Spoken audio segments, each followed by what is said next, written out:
بسم اللہ الرحمن الرحیم۔ السلام علیکم۔ کیسے ہیں میرے سب پیارے بہنوں اور بھائیوں؟ میں امید کرتی ہوں کہ اللہ تعالیٰ کے فضل و کرم سے آپ سب خیر خیریت سے ہوں گے، اور جو میرے سننے والے ہیں انہوں نے ضرور اپنی زندگی میں کوشش شروع کر دی ہوگی۔ کس چیز کی کوشش؟ اللہ سے جڑنے کی۔ اور میرا اس چینل کا مقصد بھی یہی ہے کہ آپ کو اللہ کے ساتھ جوڑ سکوں۔ یہ میری ایک کوشش ہے، اللہ تعالیٰ مجھے اس میں کامیابی نصیب فرمائے۔ اور کیونکہ سکون وہیں پر ہے، جب آپ اللہ کے ساتھ اپنا رشتہ مضبوط بنا لیں گے تو آپ یقین مانیں باقی ہر رشتہ آپ کے لیے بے معنی ہو جائے گا۔ آپ کو جو خوشی اور جو سکون اللہ کے ساتھ رشتہ بنانے میں ہے نا، وہ کسی اور رشتے میں نہیں ہے۔ اور اللہ تعالیٰ تو قرآن پاک میں خود فرماتے ہیں کہ بے شک میں ہی تمہارا دوست اور ولی ہوں۔ تو ہم دنیاوی رشتوں میں، دنیاوی دوستیوں میں اتنے مگن ہیں کہ ہمیں یاد ہی نہیں ہے کہ ہمارا اصل کہاں پہ ہے، ہماری منزل کہاں ہے۔ اللہ تعالیٰ ہم سب کو اپنی منزل پہچاننے کی توفیق عطا فرمائے، آمین ثم آمین۔ اور آپ کو پتہ ہے کہ آج کل جو میں ویڈیوز بنا رہی ہوں وہ اپنے حج کے سفر سے متعلق جو چیزیں میں نے محسوس کی ان سے متعلق میں ویڈیوز بنا رہی ہوں، تاکہ لوگوں کو آگاہی مل سکے کہ جب ہم ایک اتنے بڑے سفر پر جاتے ہیں، چاہے وہ حج کا سفر ہے، چاہے عمرے کا سفر ہے، تو اس سفر کو ہم نے ایک یادگار سفر کس طرح بنانا ہے۔ اب یہاں پہ یادگار سفر جو ہے اس سے مراد میرا صرف یہ نہیں ہے کہ وہاں پہ ہم نے تصویریں بنا کے اس سفر کو یادگار بنانا ہے، نہیں۔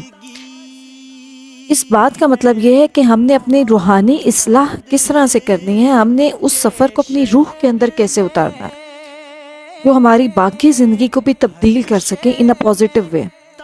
ہم صرف وہاں سے گھوم پھر کر اور جہاز کے اندر بیٹھ کر وہاں سے گھوم پھر کے نہ آ جائیں، بلکہ ہم اپنے ساتھ کچھ لے کر بھی آئیں۔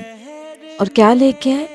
وہ روحانی تبدیلی لے کے آئیں جو ہمیں آخری جو ہمارا سفر ہے نا، اس کے لیے، ہماری تیاری کے لیے ہماری مدد فرما سکے۔ تو آپ یاد رکھیں کہ جو حج کا سفر ہے یہ صرف ایک جسمانی مشقت کا نام نہیں ہے، بلکہ یہ روح کی بیداری ہے، یہ نفس کی اصلاح ہے اور اللہ کے قریب ہونے کا سفر ہے۔ اور اس پورے سفر میں آپ کو پتہ ہے کہ کچھ مقامات ایسے ہوتے ہیں کہ جن کی اپنی خاص روحانی کیفیت ہے اور پیغام ہے۔ اور یہ ویڈیو خاص طور پر ان لوگوں کے لیے ہے جو اگلے سال حج پہ جانا چاہتے ہیں، یا ان کے دل میں ایک شوق ہے، امید ہے، تڑپ ہے کہ وہ ضرور ایک دن حج پہ جائیں گے۔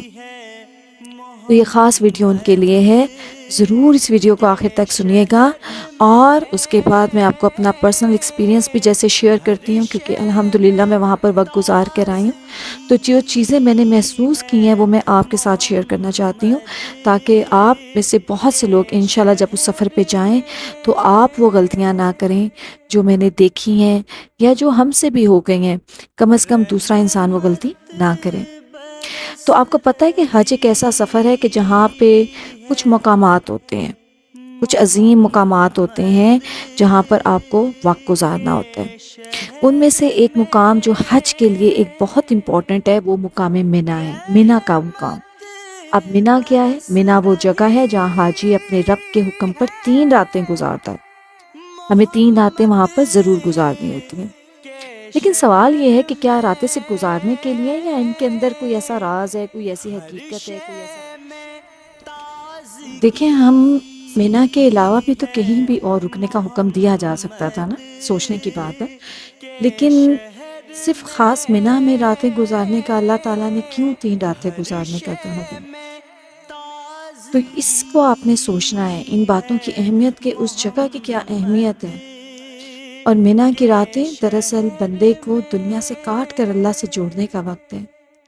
یہ وہ راتیں ہیں جس میں انسان اپنی پوری زندگی کا حساب کر سکتا ہے، اپنے گناہوں پر نظر ڈال سکتا ہے، اپنے دل کی حالت کو دیکھ سکتا ہے اور اپنے رب سے سچی توبہ کر سکتا ہے۔ اور یقین مانیں کہ یہی وہ راتیں ہیں جہاں انسان کو احساس ہوتا ہے کہ اصل زندگی دنیا کی نہیں بلکہ آخرت کی ہے۔ کیوں؟ مینا میں کیا خاص بات ہے؟ آپ کو یہ پتہ ہوگا، آپ نے اگر پڑھا ہے، آپ کو اپنی ہسٹری کا پتہ ہے، تو آپ کو پتہ ہونا چاہیے کہ مینا میں سب سے پہلے جو ہمیں یاد دلاتی ہے وہ حضرت ابراہیم علیہ السلام کی عظیم قربانی کی یاد دلاتا ہے، کہ جب اللہ نے ان سے ان کے سب سے محبوب بیٹے اسماعیل علیہ السلام کی قربانی مانگی۔ یہ صرف ایک قربانی نہیں تھی بلکہ ایک مکمل اطاعت تھی، مکمل تسلیم خم اور مکمل محبت کی مثال تھی۔ آپ سوچیں اگر آپ کے پاس بہت قیمتی چیز ہو، میں صرف یہاں پر چیز کی بات کر رہی ہوں، اور کوئی آپ سے وہ قیمتی چیز مانگے تو کیا آپ اس کو وہ قیمتی چیز دیں گے؟ نہیں دیں گے۔ تو اللہ تعالیٰ نے ان سے چیز نہیں، ان کا لخت جگر مانگا تھا، ان کے اس بیٹے کو مانگا تھا جو انہوں نے بہت بڑھاپے میں اللہ تعالیٰ سے دعائیں مانگ مانگ کے اللہ تعالیٰ سے وہ اولاد مانگی تھی۔ تو آپ سوچیں کہ اس اولاد سے ان کو کتنا پیار ہوگا، اور پھر اللہ تعالیٰ نے اپنے بندے کو جس سے اللہ تعالیٰ محبت کرتا تھا اسی چیز سے آزمایا جس سے اس کو محبت تھی۔ یعنی کہ اللہ تعالیٰ کو دیکھیں کہ اللہ تعالیٰ دیکھنا چاہتے تھے کہ یہ بندہ مجھ سے کتنی محبت کرتا ہے کہ میں اس سے اس کی محبت جس سے وہ شدید محبت کرتا ہے اس چیز کو مانگوں اور اس کی قربانی مانگوں۔ اور اس کے جواب میں حضرت ابراہیم علیہ السلام نے دوسرا لفظ نہیں سوچا، دوسری بات ان کے دماغ میں نہیں آئی۔ انہوں نے اللہ کے حکم کے سامنے اپنا سر جھکایا اور خوشی سے اپنے بیٹے کو قربان کیا۔ یہ صرف ایک قربانی نہیں تھی بلکہ ایک مکمل اطاعت، مکمل تسلیم تھی اور محبت کی مثال تھی۔ تو بنا آج بھی ہمیں یہی سکھاتا ہے۔ اب یہاں سے ہم نے کیا سیکھا؟ چونکہ یہ وہ مقام ہے جہاں پر منا پر اللہ تعالیٰ نے حضرت ابراہیم علیہ السلام کو ایک بہت بڑی چیز سے آزمایا تھا، یعنی ایک آزمائش تھی ان کے سامنے۔ تو اللہ تعالیٰ نے ایک آزمائش پہ اپنے بندے کو آزمایا اور وہ اس آزمائش پر اللہ کے حکم سے پورا اترے۔ تو منا میں جو راتیں ہم نے گزارنی ہیں، آپ نے اس سبق کو، اس قربانی کو اپنے دماغ میں رکھنا ہے، اور آپ نے بھی وعدہ کرنا ہے اللہ تعالیٰ سے کہ اللہ تعالیٰ میں تیرے حکم کے ہر حکم کے سامنے اپنا سر تسلیم خم کرتا ہوں یا کرتی ہوں، اور اللہ تعالیٰ میں تیری رضا میں راضی ہوں۔ یہیں سے تو آپ کی روح کے اندر تبدیلی آئے گی۔ ہم جو کہتے ہیں کہ حج انسان کے اندر تبدیلی لے کے آتا ہے، تو وہ کیا تبدیلی لے کے آتا ہے؟ یہی وہ راتیں ہیں، یہی وہ ٹائم ہے، یہی وہ وقت ہے، یہ وہ مقامات ہیں جو اللہ تعالیٰ انسان کو عطا کرتے ہیں۔ ایک بلیسنگ ہوتی ہے کہ آپ اس جگہ پہ موجود ہیں، اور آپ اپنی ہسٹری کو اپنے ذہن میں رکھیں، اور اس کے مطابق آپ نے سوچنا ہے کہ اب میں نے کیا کرنا ہے، اب میں نے اپنے آپ کو کیسے تبدیل کرنا ہے، اب میں نے اپنی روح کی اصلاح کیسے کرنی ہے۔ تو منا میں آپ نے اپنے دماغ میں یہ بات یاد رکھنی ہے کہ جو قربانی حضرت ابراہیم علیہ السلام نے دی تھی کہ اللہ تعالیٰ نے ان کو آزمایا تھا، ایک آزمائش ان کے اوپر آئی تھی اور انہوں نے اس پہ پورا اترے تھے۔ تو اے اللہ تعالیٰ اگر میری زندگی میں بھی کوئی آزمائش ہے تو میں تیری رضا میں راضی ہوں۔ اللہ پاک مجھے اس آزمائش میں ثابت قدم رکھنا، ہاں اپنی مدد میرے ساتھ رکھنا، کیونکہ اگر تو ساتھ نہیں ہے میں اس آزمائش میں سے نہیں گزر سکتی، نہ گزر سکتا۔ تیری مدد چاہیے، لیکن میں تیری رضا میں راضی ہوں اور میں تیرے آگے اپنا سر تسلیم خم کرتی ہوں۔ یہ چیز منا ہمیں سکھاتی ہے کہ اللہ کے راستے میں صرف جانور قربان نہیں ہوتے بلکہ انسان کو کس چیز کی قربانی دینی ہے، اپنے نفس کی، اپنی خواہشات کی، اپنے غرور کی، اپنی انا کی، اپنی دنیاوی محبتیں بھی قربان کرنی ہوتی ہیں۔ یاد رکھیے گا یہ چھوٹی چیز نہیں ہے، میں نے کیا کہا؟ دنیاوی محبتیں بھی قربان کرنی ہوتی ہیں، کیونکہ یہ بہت بڑی قربانی ہے۔ اللہ کی محبت کے سامنے آپ کو اپنی دنیاوی محبتیں قربان کرنی ہیں، اور یہی بڑی قربانی ہے۔ جب حاجی منا میں ہوتا ہے تو وہ دراصل اپنے نفس کے خلاف جنگ میں ہوتا ہے۔ وہاں پہ ہم شیطان کو کنکریاں مارتے ہیں، تو شیطان کو کنکریاں مارنا صرف ایک علامتی عمل نہیں ہے بلکہ یہ اعلان ہے کہ میں اپنی زندگی سے ہر اس چیز کو نکال رہا ہوں جو مجھے اللہ سے دور کرتی ہے۔ ہر کنکری جسے انسان کے اندر کے تکبر، حسد، لالچ اور اس کی غفلت اور گناہ پر پڑتی ہے۔ تو منا کی راتیں انسان کو خاموشی میں اللہ کے قریب لے جاتی ہیں۔ یہ راتیں عبادت، ذکر، استغفار، قرآن کی تلاوت، دعا اور اپنے رب سے راز و نیاز کے لیے ہیں۔ اور یقین مانے کہ جب میں منی میں رمی کر رہی تھی اور شیطان کو کنکریاں مار رہے تھے، تو اس وقت بھی میرے میں سوچ رہی تھی کہ میں کیا دعا مانگوں۔ تو آپ یقین مانے کہ کچھ لوگ آئے اور مطلب جلدی جلدی پتھر اٹھائے اور مار کے اور چلے گئے۔ بہت کم لوگوں نے سوچا ہوگا کہ یہ جو ہم کنکری مار رہے ہیں شیطان کو، تو ہم اس کا مقصد کیا ہے؟ وہاں پہ ہم نے کیا مانگنا ہے اللہ سے؟ ہم نے کیا دعا مانگنی ہے؟ وہاں پر ہم نے اللہ تعالیٰ سے دعا مانگنی ہے کہ اے اللہ، اسی طرح جیسے حضرت ابراہیم علیہ السلام نے شیطان کو کنکری مار کے اس کو اپنے آپ سے دور کیا تھا اور اس کے بہکاوے میں نہیں آئے تھے، اے اللہ تعالیٰ مجھے بھی شیطان کے بہکاوے سے بچانا۔ اور آپ کا سب سے بڑا کون سا شیطان ہے جو آپ کے ساتھ ہر وقت موجود ہے؟ آپ کا نفس، آپ کی خواہشات۔ آپ نے دعا مانگنی ہے کنکری مارتے ہوئے جب بھی آپ جائیں کہ اللہ تعالیٰ مجھے اپنے نفس کے بہکاوے سے بچانا۔ اور آپ نے سوچنا ہے کہ اس کنکری کا مقصد کیا ہے جو میں اس شیطان کو مار رہی ہوں۔ صرف پتھر نہیں مارنے، اپنے دل سے عہد کرنا ہے اللہ تعالیٰ کے سامنے کہ میں اپنی باقی ماندہ زندگی انشاءاللہ ایسے گزاروں گی کہ میں ہر اس چیز سے دور رہوں گی جس کی طرف مجھے شیطان لے جانے کی کوشش کرے گا۔ سوچیں آپ کہ لاکھوں لوگ ایک میدان میں ایک جیسا لباس پہنے، ایک جیسے اعمال کرتے ہوئے ایک ہی رب کو پکارتے ہیں، تو یہ منظر خود قیامت کی یاد دلاتا ہے جب سب لوگ اپنے سب رب کے سامنے کھڑے ہوں گے۔ منی کی راتیں انسان کو یہ احساس دلاتی ہیں کہ دنیا کی ساری حیثیت عارضی ہے۔ اصل حقیقت وہ دن ہے جب ہر شخص کو اپنے اعمال کا جواب دینا ہوگا۔ اور ان راتوں میں اگر انسان جاگ جائے، اپنے اندر جھانک لے، اپنے گناہوں پر رو لے، اپنے رب سے معافی مانگ لے، تو شاید اس کی پوری زندگی بدل سکتی ہے۔ لیکن افسوس ہے کہ ہم میں سے بہت سے لوگ منی کی اصل حقیقت کو سمجھ ہی نہیں پاتے۔ ہم وہاں جسم کے ساتھ تو موجود ہوتے ہیں، لیکن جو ہمارا دل ہوتا ہے نا، وہ دنیا میں ہی بھٹک رہا ہوتا ہے۔ حالانکہ یہ وہ مقام ہے جہاں انسان کو سب کچھ چھوڑ کر صرف اللہ کی طرف متوجہ ہونا ہوتا ہے۔ یہ راتیں ہمیں سکھاتی ہیں کہ اگر تم اللہ کے ہو جاؤ تو اللہ تمہارا ہو جاتا ہے۔ اگر تم اپنی خواہشات کو چھوڑ دو تو اللہ تمہیں اپنی رحمت میں لے لیتا ہے۔ اور منی کی راتیں یہ پیغام دیتی ہیں کہ انسان کی اصل کامیابی دنیا جمع کرنے میں نہیں ہے، بلکہ اپنے رب کو راضی کرنے میں ہی ہے، اور بے شک یہی اصل کامیابی ہے۔ یہاں بیٹھ کر انسان کو سوچنا چاہیے کہ میری زندگی کہاں جا رہی ہے، میں نے اپنے رب کے لیے کیا کیا، میری نمازوں کا کیا حال ہے، میرے دل میں اللہ کی محبت کتنی ہے، میرے گناہ کتنے ہیں، اور اگر آج میری زندگی ختم ہو جائے تو کیا میں اپنے رب سے ملنے کے لیے تیار ہوں؟ یہ تمام سوالات منی کی راتوں کو زندہ کرتے ہیں۔ یہ راتیں انسان کے دل کو نرم کرتی ہیں اور آنکھوں کو رلاتی ہیں اور روح کو بیدار کرتی ہیں۔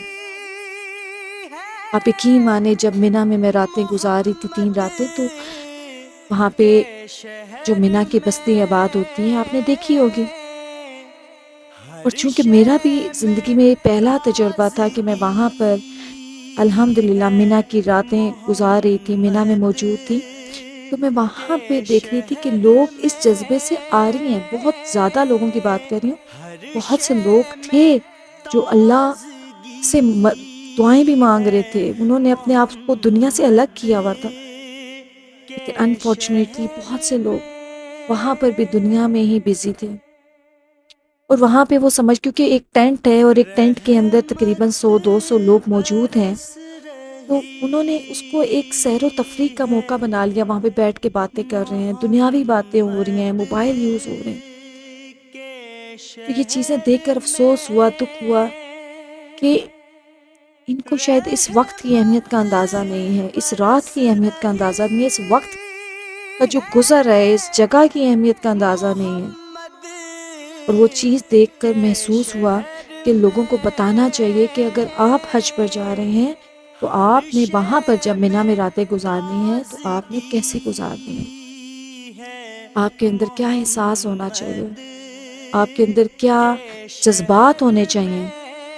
اور یقین مانے کہ یہ راتیں محض سونے، گپے لگانے یا وقت گزارنے کے لیے نہیں ہیں، یہ وہ وقت ہے جب انسان اپنی تقدیر بدلنے کی دعا کر سکتا ہے کہ آپ کو بہترین موقع ملے گا، آپ کو دوبارہ ملے یا نہ ملے اللہ جانتا ہے، لیکن اس وقت کو استعمال کریں اور اپنی آخرت سنوارنے کے لیے استعمال کریں. اپنے دل کو پاک کریں اور کوشش کریں کہ اگر کسی کی مدد ہو سکتی ہے تو ضرور کریں. جیسے اپنی پچھلی ویڈیو میں بھی میں نے آپ کو بتایا تھا کہ عرفات کے میدان میں جو مجھے ہیلپ چاہیے تھی اپنی والدہ کے لیے، مجھے وہ ہیلپ نہیں ملی تھی. بالکل ایسا ہی ملتا جلتا کیس یہاں پر بھی تھا، مینا میں بھی ایسا ہی تھا. میں آپ کو بتانا چاہ رہی ہوں کہ یہ وہ واقعات ہیں، یہ وہ حالات ہیں جب حج کا موقع ہے. ایک عجیب سا منظر ہوتا ہے جب لاکھوں لوگ ایک وقت میں ایک جیسے لباس میں ایک جگہ پر موجود ہیں اور ایک جیسا عمل کر رہے ہیں، تو آپ کو یقین مانے کہ آپ کو قیامت کا منظر آپ کے سامنے سے گزر جاتا ہے. یہی وہ وقت ہوگا جب ہم سب حاضر ہوں گے اللہ کے حضور. وہاں پہ نہ کوئی امیر ہوگا نہ کوئی غریب ہوگا، سب ایک جیسے لباس میں. لیکن وہاں پر بھی لوگوں کا دل نرم نہیں ہوتا ہے. اور یہاں پر بھی آپ کو اپنا ایک پرسنل تجربہ شیئر کرنا چاہوں گی کہ جب وہاں پہ صوفہ کم بیڈ تھے تو میری والدہ وہ نیچے نہیں بیٹھ سکتی تھی. ان کو تھوڑی دیر بیٹھنے کے بعد تکلیف ہوئی تو ان کے لیے بیٹھنا کمفرٹیبل نہیں تھا وہاں پہ، تو مجھے چیئر چاہیے تھی. اب یقین مانگے کہ میں نے چیئر مانگی، مجھے چیئر بھی نہیں دی گئی. ایک دو لوگوں سے میں نے کہا کہ مجھے اپنی والدہ کے لیے چیئر چاہیے تاکہ وہ بیٹھ سکیں، تو مجھے انہوں نے نہیں دی. اور بے شک اس میں کچھ لوگ ایسے بھی تھے جنہوں نے ہیلپ بھی کی. اس کے ساتھ ساتھ میں آپ کو صرف یہ بتانا چاہتی ہوں کہ صرف نیگیٹو باتیں آپ کو نہیں بتانی، پازیٹیو بات بھی بتانا چاہ رہی ہوں کہ ساتھ ہی میرے صوفہ کم بیڈ کے ساتھ ایک خاتون تھی، انہوں نے اپنی جگہ خالی کر دی اور اپنے بیڈ کے ساتھ میرے بیڈ کو جوائن کر کے انہوں نے مجھے کہا کہ آپ اپنی والدہ کو یہاں پہ سلا دیں. اور یقین کریں کہ میری والدہ اتنی تھک چکی تھی کہ وہ وہاں پر سو گئی اور وہ بالکل سکون سے وہ گھنٹہ 2 گھنٹہ سو گئی، کیونکہ وہ کافی دیر کی تکلیف میں تھی. تو اگر آپ کو ان جگہوں پہ نیکی کا موقع ملتا ہے نا تو ہاتھ سے مت جانے دیں. خیر نیکی کا موقع تو آپ کو کہیں پر بھی ملتا ہے، چاہے وہ مینا کا میدان ہے، عرفات کا میدان ہے، یا آپ زندگی میں آپ جہاں پر ابھی بیٹھے ہیں وہاں پر بھی آپ کو نیکی کا موقع ملتا ہے، تو آپ جانے نہ دیں ہاتھ سے. لیکن بات وہیں پر آ جاتی ہے جو بات میں نے آپ کو پہلے بتائی تھی کہ نیکی بھی اللہ کی توفیق سے ہوتی ہے. اللہ سے کہیں، اللہ سے مانگیں کہ اللہ پاک مجھے ایسا انسان بنا کہ مجھ سے لوگوں کو فائدہ حاصل ہو، مجھے ایسا انسان بنا کہ لوگ جس کی طرف دیکھیں مدد کے لیے، تو اللہ تعالیٰ آپ کو ایسا انسان بنائے گا.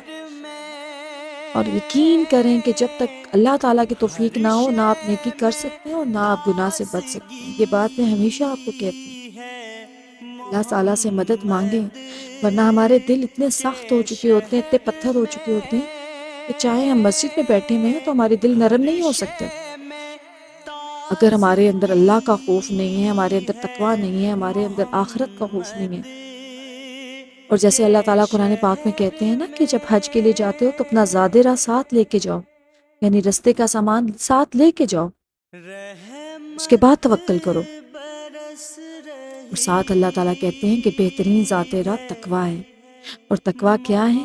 اللہ کا خوف. مجھے اس چیز کا اندازہ نہیں تھا کہ اللہ تعالیٰ نے، مجھے اس آیت کی سمجھ نہیں آ رہی تھی کہ یہاں پر کیوں اللہ تعالیٰ نے کہا ہے کہ زاد راہ کے ساتھ تقویٰ کا ذکر کیوں کیا. تو جب میں وہاں پر 5 راتیں گزاری تو مجھے سمجھ آیا، 5 دن جب میں نے گزارے کہ اللہ تعالیٰ نے کیوں کہا کہ تقویٰ ساتھ لے کے جاؤ. یہ ہوتا ہے تقویٰ کہ جب آپ کے دل میں اللہ کا خوف ہوگا تبھی آپ نیکی میں پہل کر سکیں گے. اسی وقت آپ اپنی میں کو ماریں گے اور دوسروں کے لیے سوچیں گے.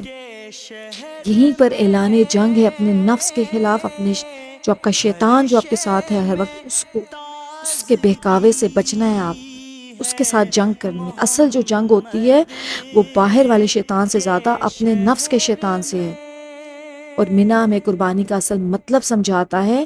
قربانی صرف جانور ذبح کرنے کا نام نہیں ہے، بلکہ اپنی خواہشات کو، اپنی گناہوں کو، اپنی غفلت، اپنی نافرمانی کو اللہ کے لیے چھوڑ دینے کا نام ہے. اور شاید یہی مینا کا سب سے بڑا پیغام ہے کہ اگر تم بدلنا چاہتے ہو تو یہاں بدل جاؤ، اگر تم توبہ کرنا چاہتے ہو تو یہاں توبہ کر لو یہاں پہ، اور اگر تم اللہ کے قریب آنا چاہتے ہو تو یہاں آ جاؤ. کہ کون جانتا ہے کہ دوبارہ یہ موقع ملے یا نہ ملے، اور یہی وہ بات ہے جس نے مجھے اندر سے ہلا دیا۔ جب میں خود مینا میں تھی تو میں نے اپنے ارد گرد بہت سے لوگوں کو دیکھا، بہت سے لوگ اپنی دنیاوی باتوں میں مصروف تھے، موبائل میں بزی تھے، ہنسی مذاق میں، دنیا کی باتوں میں، جیسے کہ راتیں عام راتیں ہیں۔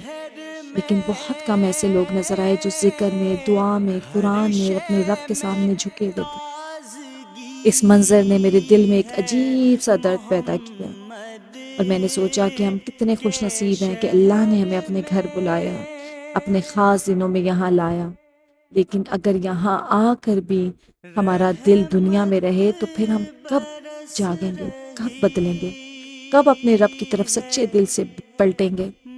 اسی لمحے نے مجھے محسوس کرایا کہ مینا صرف ایک جگہ نہیں، یہ ایک پیغام ہے، ایک پکار ہے کہ اے انسان، دنیا کو چھوڑ، اپنے رب کی طرف لوٹ آئے۔ میں امید کرتی ہوں میری یہ ویڈیو ان سب لوگوں کے لیے مددگار ہوگی جو اس بہترین سفر پر جانے کی تیاری کر رہے ہیں۔